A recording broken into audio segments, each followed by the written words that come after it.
G&H Transport Extreme Supercars. 25 cars making their way out into the circuit, and a lot of work being done in the interim between the two races. And I can tell you something, the front end of this field is getting more and more exciting, with the new cars coming in every single round of this championship so far in 2019. Franco Scribbanti looks like he might be the man to beat you, as Charles Rangi has decided to hang up the helmet for this category and concentrate on his endurance championship aspirations. Jackie Schechter, though, has joined the fray in the Drives and Environmental Lamborghini Huracan. He's going to have to push hard to stay with Franco Scribbanti's pace. Nice to see the Silver Dream Racer back into the mix as well, with Jonathan du Toit going side by side with Darren Winterboer for second, third and fourth place as they head into turn 2. There's a good move there from Sam Hammond.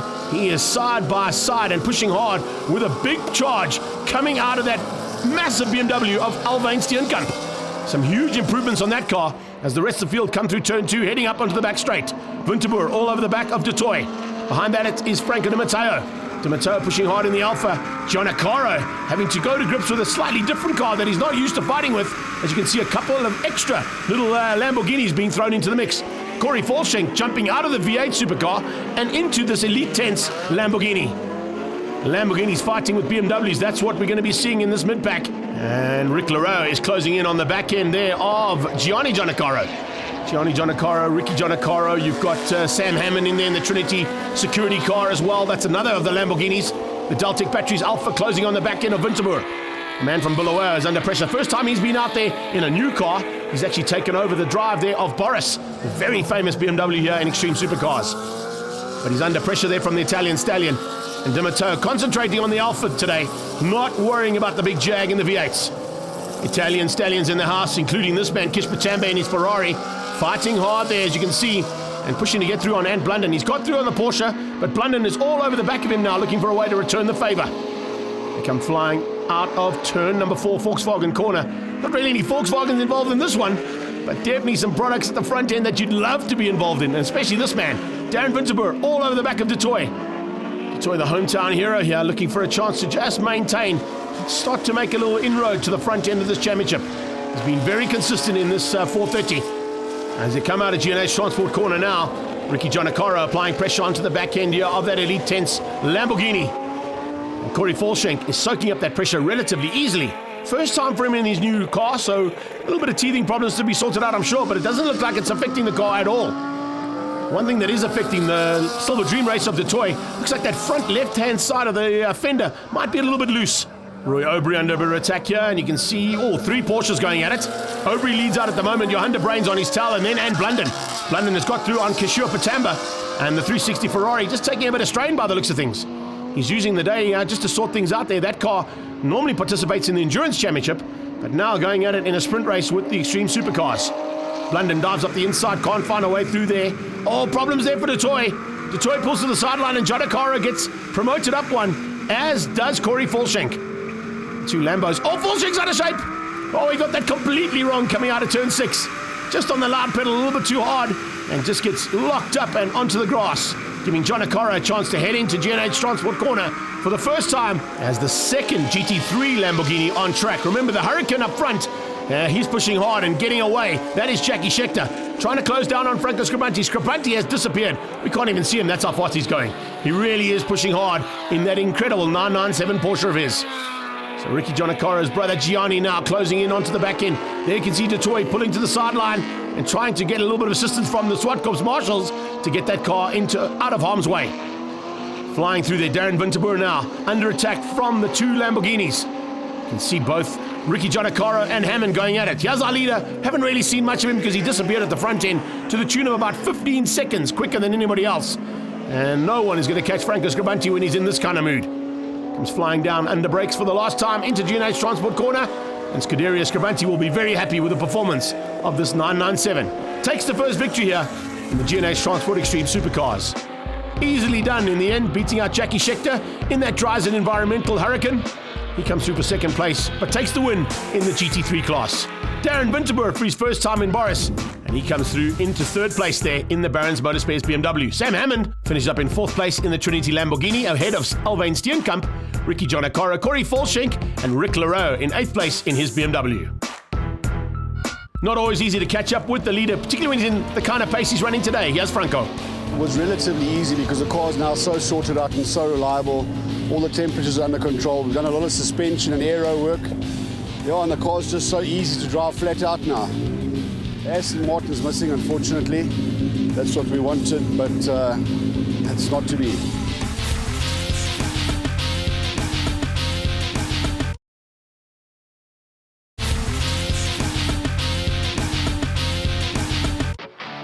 Welcome back to Zwartkops, the arena of motorsport. And it's always awesome to see the 4 top saloon car categories going at it on the same day. The crowds have come out, they've all got their favourites, but there certainly is a lot in the G&H Transport Extreme Supercars that the crowds love. Jackie Scheckter will be looking to close in on Scribante, if he can, because the power of that Porsche seems to be dominant here today. We'll see Sam Hammond going at it, along with Rick Leroux, and of course all of the Lamborghinis and BMWs, including Darren Winterberg and the Giannaccaro boys, pushing hard for a top 3 and possibly top 5 finish there, and wins in their respective categories. We're on board with Ricky Giannaccaro. He slots in right behind the very hard-charging Jonathan Dutoy. They had to work hard in between the 2 races to get that Silver Dream racer sorted out, but he's back in the 430 and slots up into, I think, 3rd place behind Scheckter that we go on board with down into turn 2. Scheckter running a little bit wide there. Look at Gianni going side by side around the outside of Hammond. It's Italian stallion Franco Di Matteo going on the defensive and just keeping out that Jay's machine of Alban Steenkamp as he tries to consult everything getting through on this big pack of cars. Lamborghinis, BMWs and Alphas, that's the mid-pack here as they come through. Watch out for the crossbow coming as well. Always a man to watch out for there, Dion Duplessis. He's got a very, very quick little car underneath him. The quickest car out there right now is that man. Scribante disappears at the front end again. Scheckter doesn't seem to have an answer. But that tries an environmental hurricane of Greg Pottens definitely has some great pace here at Zwartkops. Look at Hammond diving left and right, trying to find a way past. But Alban Steenkamp is making his life very difficult. Corey Falshank just maintaining the second pack of cars. Di Matteo, Giannaccaro, Steenkamp, Hammond, Giannaccaro, and right at the back there, Rick Leroux at 335. Now looking to just pounce ahead of Giannaccaro as they go down into turn 2. Ricky Giannaccaro, though, wants to get through. He wants to be the first Italian out front there, that's for sure. Look at the little battle. Oh, there's a tag from behind. He's been tagged by the BMW. Ricky Giannaccaro has been tagged by Alban Steenkamp, and Steenkamp has got some big damage. I wonder if he's going to be able to get going. I'm not quite sure if the G&H Transport Lamborghini is going to be able to get going as well. There's some massive damage on the side of that BMW. Steenkamp will be out of this. He pulls the car to the sideline. Possible safety car. Yes, safety car board is out. It looks like there's going to be some work to be done. Pulling in is the Barron's Motor Spares machine there of Darren Winterberg. Look at this. Giannaccaro getting tagged from the back. Straight into the eyes of... Oh, that's not a way you want to be ending your race day. That is for sure. Steenkamp out. Looks like Giannaccaro might be out as well. Restart. Look at the power of that Porsche disappearing at the front end. And Jackie Scheckter has got Lamborghinis lining up behind him. In fact, he's got 3 Italians. There's an Alfa in there as well. Make it 4 because the Alfa's being driven by another Italian stallion there, Di Matteo. And they're all lining up to try and find a way past the Lamborghini Hurricane of Jackie Scheckter. This is an incredible dice for second place. Scheckter is under big pressure here. He's not able to run with the pace of that Porsche out front.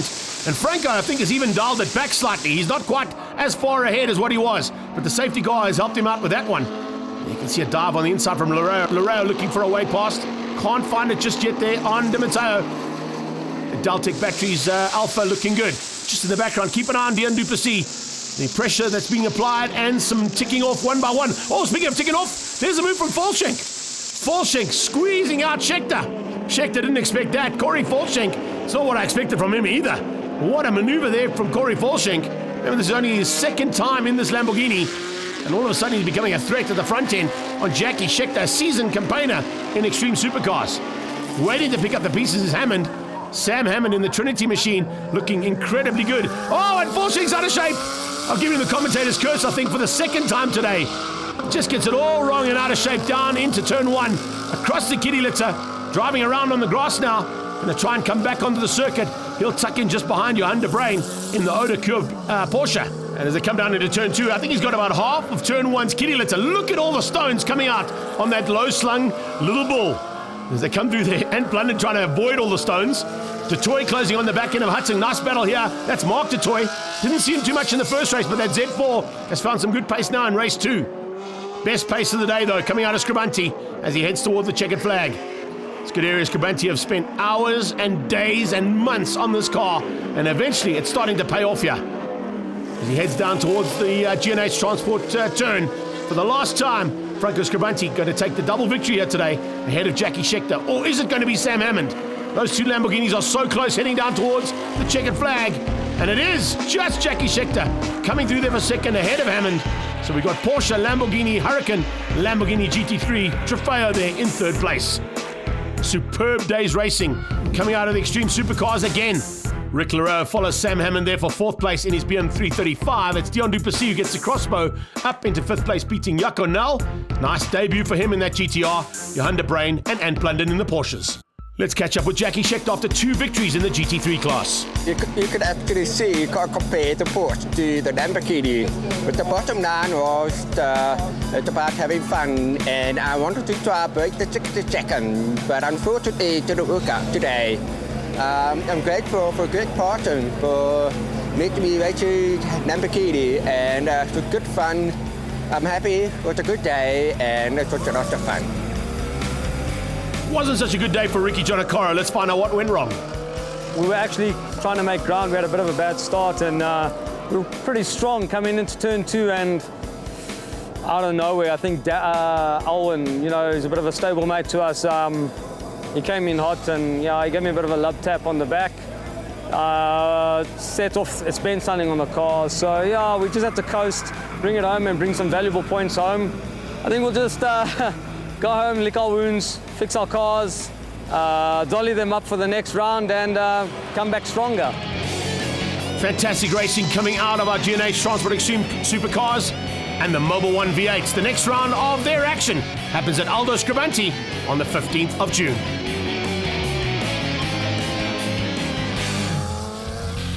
All this Extreme Festival of Motorsport action is proudly brought to you by Mobil 1 and GNH Transport.